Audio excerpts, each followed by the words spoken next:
Hello साथियों, आप लोग कैसे हो? आशा है आप लोग आज अच्छे होंगे।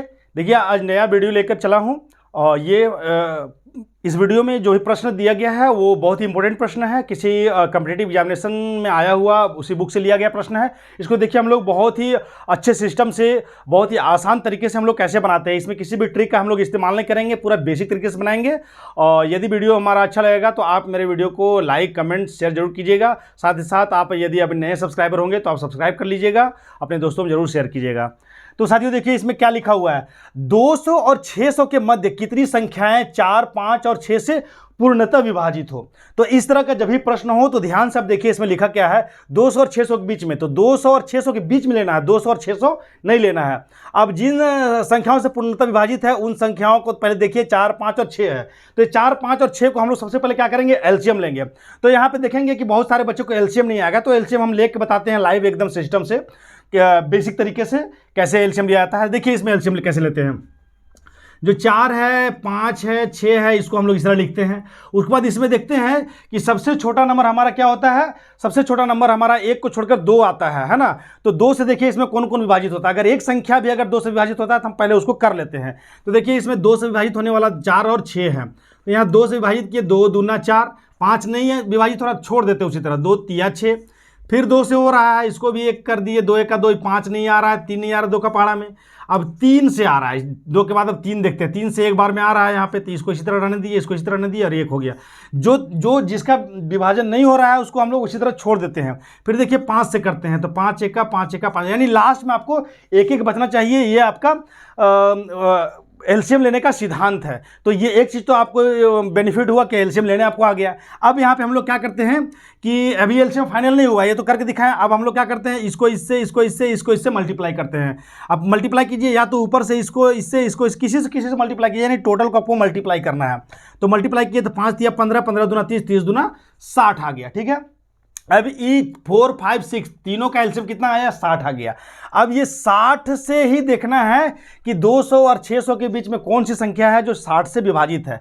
तो हम लोग देखते हैं यहाँ पे 200 के जस्ट बाद कौन सा नंबर है जो 60 से विभाजित होगा। तो आपको पता होगा कि 60 का अगर टेबल नहीं होता होगा तो 6 का टेबल देखिए आप। 60 का टेबल भी आपको आता ही होगा, क्योंकि लास्ट में 0 जिसका रहता है उसका टेबल पढ़ना बहुत आसान है। अगर नहीं आ रहा है तो आप 6 का टेबल पढ़िए, कितना बार में इससे पार हो रहा है। ठीक है, तो 6 का 6, 6 दूनी 12, 6 तिया 18, 6।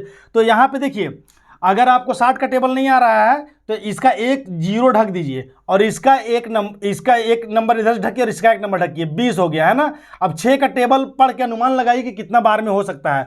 तो यहाँ 20 हुआ और यहाँ 6 हुआ, 6 तिया 18 और आगे जाएगा 6 चौका 24, यानी कि 240, यानी कि 240 वो पहला नंबर होगा जो 60 से विभाजित होगा। अब जो है कि आगे क्या होगा, तो इसमें कुछ नहीं करना और 60 प्लस करते जाइए, वही नंबर जो है 60 से विभाजित होगा। जैसे 240 पहला नंबर हो गया, उसके बाद 60 और जोड़ दीजिए तो 300, 300 भी 60 से विभाजित होगा। और जोड़ दीजिए 60 तो 360 हो जाएगा, और जोड़ दीजिए 60 तो 420 हो जाएगा, और जोड़ दीजिए तो 480 हो जाएगा, और जोड़ दीजिए तो 540 होगा, और जोड़ दीजिए तो 600 होगा। तो ये 600 तो लेना नहीं है क्योंकि इन दोनों के बीच में है। देखिए यहाँ भी 200 को नहीं लिए, 200 के बाद वाला नंबर लिए, और यहाँ भी 600 को नहीं लेना है, इसके बीच का नंबर लेना है। तो यहाँ पे देखिए क्या वो नंबर आपको मिल गया, 1 2 3 4 5 6। तो आपको यहीं पे यहाँ पे देखना है कि कै को कितने नंबर, यहाँ पे कितनी संख्याएं हैं जो 4, 5 और 6 से विभाजित है। तो इसमें 6 संख्या है, तो आपका आंसर ये हो जाएगा। ठीक है, अगर आपको थोड़ा बहुत भी आता है तो इसमें हिंट्स लेकर आप अपने से बनाइए और यहाँ से आप आंसर लगाइए। ठीक है, अब चलिए हम लोग नेक्स्ट क्वेश्चन लेके चलते हैं। और साथियों याद रखिएगा, मैं जो भी प्रश्न बताऊंगा ये प्रश्न किसी भी तरीके से कोई ट्रिक का इस्तेमाल नहीं होगा और कोई हवा में बात नहीं होगी। ठीक है, क्योंकि ट्रिक को याद करना बहुत ही हार्ड वर्क है। ठीक है, जिस तरह आप इंग्लिश में वर्ड मीनिंग याद करते फिर भूल जाते, फिर याद करते फिर भूल जाते हैं, उस तरह आपको ट्रिक अगर इस्तेमाल करेंगे तो भूलेंगे, लेकिन जो बेसिक चीज़ बनाऊंगा ये बिल्कुल आप नहीं भूलेंगे। ये उनके लिए भी बेनिफिशियल है जो एकदम नए बच्चे हैं और जो पहले से प्रैक्टिस कर रहे हैं उनके लिए भी है। तो सारे क्वेश्चन मैं किसी इंपॉर्टेंट क्वेश्चन बताऊंगा, किसी न किसी एग्जामिनेशन में आया हुआ क्वेश्चन। चलिए नेक्स्ट क्वेश्चन हम लोग चलते हैं। देखिए साथियों, नया क्वेश्चन हम लोग लेकर आए हैं। इस क्वेश्चन को भी हम लोग बहुत अच्छे तरीके से बताएंगे। साथियों इससे पहले जो क्वेश्चन जो बताए हैं उस क्वेश्चन को अगर शॉर्ट में जानना है तो हमारे शॉर्ट वीडियो में विजिट कीजिए, आपको 1 मिनट के अंदर वो क्वेश्चन पूर्ण तरह से बन गया है। यानी कि आपको घबराने की आवश्यकता नहीं कि अगर सिस्टम से बनाएंगे तो हमारा टाइम लिमिट जो है वो गड़बड़ा जाएगा, नहीं, आपको 1 मिनट के अंदर ही वो वीडियो आपको मिल जाएगा। आप मेरे शॉर्ट वीडियो में जरूर विजिट कीजिएगा। अब देखिए हम लोग इस क्वेश्चन को कैसे बनाएंगे। यहाँ क्या लिखा हुआ है, किसी संख्या को 119 से भाग देने पर 19 शेष बचता है, यदि उसी संख्या को 17 से भाग दिया जाए तो शेष क्या बचेगा, तो हमको इसमें निकालना है। तो एक चीज़ आप इसमें ध्यान रखिएगा कि 119 से कोई संख्या है, वो संख्या हमें पता नहीं है, लेकिन इतना ज़रूर जान लो कि उसमें 19 बच रहा है। तो अब अपना से कॉमन सेंस लगाइए कि वो संख्या क्या होगा।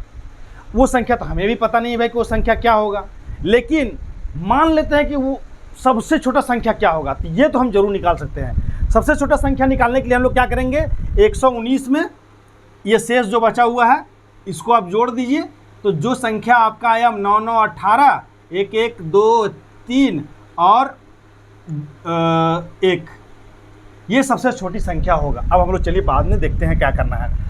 अब यहाँ बोलता है शेष मेरा 19 बचता है, यदि उसी संख्या को 17 से भाग दिया जाए तो शेष क्या बचेगा। तो एक चीज़ आप ध्यान रखिएगा, ऐसा क्वेश्चन जो है वो आपको आता है एग्जामिनेशन में, रेयर केस में, लेकिन हमेशा याद रखिएगा कि ये जो संख्या है कि यदि उसी संख्या को 17 से भाग दिया जाए तो शेष क्या बचेगा। तो याद रखिएगा इस संख्या से ये वाला संख्या, जिस संख्या से भाग देने पर शेष बच रहा है, यानी कि ये संख्या इस संख्या से पूर्णतः विभाजित होना चाहिए, तभी इस तरह का क्वेश्चन आपका आएगा और तभी आपको आंसर भी क्लियर आएगा। तो एक चीज़ आप हमेशा नोटिस कीजिएगा कि ये जो संख्या है इस संख्या से ये वाला पूर्णतः विभाजित हो रहा है। तो देखिए हो रहा है, 17 का टेबल पढ़िए, 17 का टेबल 17 छक 2 तल से, 17 सते 19 से, यानी 17 को टेबल 7 बार पढ़िए आपको 119 आता है, तो यानी इससे ये कट रहा है। तो उस स्थिति में हम लोग क्या करते हैं, याद रखिएगा कि जो भी शेष यहाँ पे बचता है और शेष यदि इससे बड़ा हो, शेष यदि इससे बड़ा हो तो आपको इस में कुछ नहीं करना है, आपको सिर्फ 17 से 19 को भाग देना है। 17 से यदि 19 को आप भाग देते हैं, 17 से यदि 19 को भाग देते हैं तो 17 एका 17 कितना बार में गया, एक बार में, बचा कितना, शेष 2। तो आपका आंसर यही हुआ। इसीलिए इस तरह का क्वेश्चन जो होता है देखने में लंबा लगता है लेकिन बहुत कम समय में बनता है। यदि आप समझ गए हैं तो आपको बनाने में कहीं कोई दिक्कत नहीं होगा। ऐसे आपको लगेगा कि भाई इस तरह का क्वेश्चन दे दिया है, समय जो है टाइम ड्यूरेशन ज़्यादा लगेगा, लेकिन ऐसा नहीं। आप अगर समझ गए हैं तो आप इसको आराम से बना लेंगे। तो अगर इसको शॉर्ट वीडियो में अगर हमको देखना है तो आप मेरे शॉर्ट वीडियो को विजिट कीजिएगा, आपको वहाँ पे बहुत ही अच्छा जानकारी मिल जाएगी। साथियों एक चीज़ और है कि यदि हमारे बताए हुए जो भी चीज़ें हैं अगर आपको अच्छा लग रहा होगा तो आप मेरे वीडियो को सब्सक्राइब जरूर कीजिए, लाइक कीजिएगा, शेयर कीजिएगा, कमेंट कीजिएगा। अब देखिए इसमें बस यही ध्यान आपको रखना है, बाकी सारा आपको कुछ सॉल्व नहीं करना है। बस ध्यान यही रखना है किस तरह से प्रश्न आया उसमें इससे ये वाला डिविजिबल होता है, यानी कि पूर्णतः डिवाइड हो जाता है। उसके बाद जो शेष जो बचा बस उसको इससे आप डिवाइड करके देखिएगा। डिवाइड करने के बाद आपको इतना करने का भी ज़रूरत नहीं है। यदि ये रूल आपको पता है तो आपको इतना करने का कोई ज़रूरत नहीं है। सिर्फ यहाँ देखिए कि 17 है, यहाँ 19 है, 17 से अगर भाग देंगे 19 को तो यहाँ 2 बचेगा। ठीक है, बस यही आपका आंसर हो गया। तो अब चलिए अब हम लोग क्या करते हैं, इस तरह का और नेक्स्ट क्वेश्चन हम लोग लेकर चलते हैं।